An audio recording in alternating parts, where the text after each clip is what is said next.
Hello friends, मैं सुजीत कुमार आप सभी का बहुत बहुत स्वागत करता हूं अपने यूट्यूब चैनल पे। आज की वीडियो में हम सभी जानेंगे जैन धर्म से संबंधित कुछ महत्वपूर्ण पॉइंट को। तो आप सभी से मेरा रिक्वेस्ट है कि अंत तक इस वीडियो पर बने रहिएगा।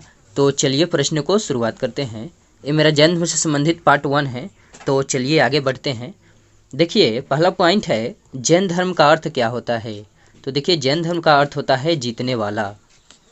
अगला पॉइंट है जैन धर्म में कुल कितने तीर्थंकर हुए थे। तो जैन धर्म में कुल 24 तीर्थंकर हुए थे। अब चलिए कुछ तीर्थंकर का नाम जान लेते हैं। जैन धर्म में कुल 24 तीर्थंकर हुए थे कि प्रथम तीर्थंकर थे ऋषभदेव। ऋषभदेव का प्रतीक चिन्ह सांड था।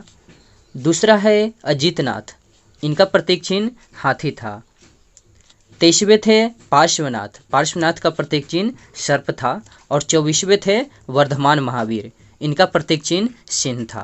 फ्रेंड्स, बाकी जितने तीर्थंकर हुए उनके बारे में इतिहास में विस्तार से मालूम नहीं चलता है। अगला पॉइंट है जैन धर्म के 23वें तीर्थंकर कौन थे।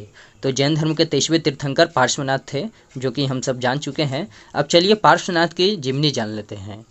अब चलिए जैन धर्म के 23वें तीर्थंकर पार्श्वनाथ के कुछ जीवनी जान लेते हैं। देखिए, पार्श्वनाथ के पिता, तो इनके पिता का नाम था अश्वसेन। अश्वसेन कहाँ के राजा थे। तो अश्वसेन बनारस के राजा थे, जो कि उत्तर प्रदेश राज्य में पड़ता है। और बनारस का नया नाम वाराणसी है। पार्श्वनाथ की माता, देखिए इनकी माता का नाम था वामा। गृह त्याग, ये अपना गृह त्याग 30 वर्षों की आयु में किए हुए थे। अगला पॉइंट है पार्श्वनाथ द्वारा कितने महाव्रत अथवा सिद्धांत दिए गए थे। तो देखिए, पार्श्वनाथ द्वारा 4 महाव्रत अथवा सिद्धांत दिए गए थे।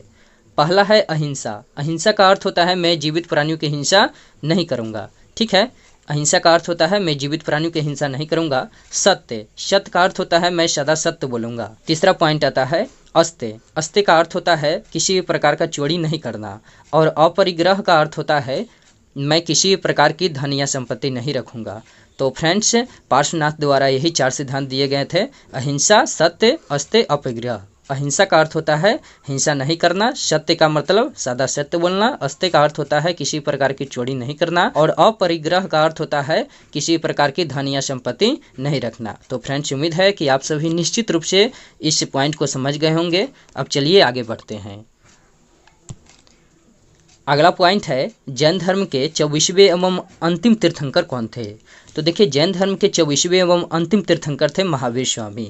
और महावीर स्वामी को जैन धर्म का मुख्य प्रवर्तक माना जाता है। यानी जैन धर्म के संस्थापक कौन थे। तो जैन धर्म के संस्थापक महावीर स्वामी को माना जाता है। अब चलिए महावीर स्वामी के कुछ बायोग्राफी जान लेते हैं। देखिए, जैन धर्म के मुख्य प्रवर्तक कौन थे। तो मुख्य प्रवर्तक महावीर स्वामी थे। उनका बचपन का नाम, तो महावीर स्वामी का बचपन का नाम था वर्धमान। अगला पॉइंट आता है जन्म। तो उनका जन्म वैशाली के निकट कुंडग्राम में हुआ था। इनका जन्म 540 बीसी में हुआ था। देखिए, बीसी का अर्थ होता है बिफोर क्राइस्ट, यानी ईसा मसीह के जन्म की पहले की बात, जिसे ईसा पूर्व भी कहा जाता है। पिता का नाम, इनका पिता का नाम था सिद्धार्थ। इनके पिता क्षत्रियों के ज्ञात्री कुल के राजा थे। फ्रेंड्स, कभी कभी एग्जाम में ये प्रश्न पूछ लिया जाता है कि वर्धमान के पिता क्षत्रियों के किस कुल के राजा थे। तो वर्धमान के पिता क्षत्रियों के ज्ञात्री कुल के राजा थे, इसे ध्यान में रखिएगा। अगला पॉइंट है माता। तो देखिए, इनकी माता का नाम था त्रिशला। त्रिशला कौन थी। तो ये लिच्छवी कुल के प्रमुख चेटक की बहन थी, इसे निश्चित रूप से ध्यान में रखिएगा। अगला पॉइंट आता है पत्नी। तो वर्धमान की पत्नी का नाम यशोदा था। अगला पॉइंट आता है पुत्री का नाम। तो महावीर स्वामी के पुत्री का नाम प्रियदर्शना था।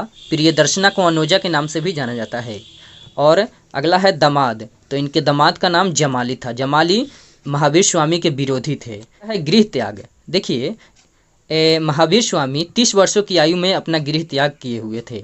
और किन से आज्ञा लेकर। तो अपने बड़े भाई नंदीवर्धन से आज्ञा लेकर के गृह त्याग किए हुए थे। अगला पॉइंट आता है ज्ञान की प्राप्ति। अब चलिए इनको ज्ञान की प्राप्ति कहाँ हुआ था, विस्तार से जानते हैं। देखिए, इनको ज्ञान की प्राप्ति जुवकी ग्राम के निकट में हुआ था, जो कि बिहार राज्य में पड़ता है। और नदी, तो इनको ज्ञान की प्राप्ति किस नदी के किनारे हुआ था। तो इनको ज्ञान की प्राप्ति रिजुपालिका नदी के किनारे हुआ था, जो कि बहुत ही वीवीआई पॉइंट है। अगला है अन्य नाम। देखिए, महावीर स्वामी को किन किन नामों से जाना जाता है, अब उसे जान लेते हैं। देखिए, बचपन का नाम, महावीर स्वामी का बचपन का नाम वर्धमान था। अगला है ज्ञान की प्राप्ति के बाद कैवल्य नाम से पुकारे गए। वे सभी प्रकार के बाधाओं से मुक्त थे, इसी कारण उन्हें निग्रंथ भी कहा जाता है। क्योंकि वे सभी प्रकार के बाधाओं से मुक्त थे, इसी कारण उनको निग्रंथ के नाम से भी जाना जाता है। अगला पॉइंट है, अपने इंद्रियों पर विजय प्राप्त कर लिए थे, इसीलिए उनको जिन भी कहा जाता है। जिन क्यों कहा जाता है? क्योंकि वो अपने इंद्रियों पर विजय प्राप्त कर लिए थे। अगला पॉइंट है, वे अपने प्रक्रम शक्तियों के कारण महावीर कहलाए। फ्रेंड्स, ये मेरा जैन धर्म से संबंधित पार्ट 1 था। पार्ट 2 का लिंक इसी वीडियो के डिस्क्रिप्शन बॉक्स में मिल जाएगा, उससे निश्चित रूप से आप सभी वॉच कीजिएगा। फ्रेंड्स, इस वीडियो को जितना ज़्यादा हो सके आप सभी शेयर कीजिए। Thanks for watching.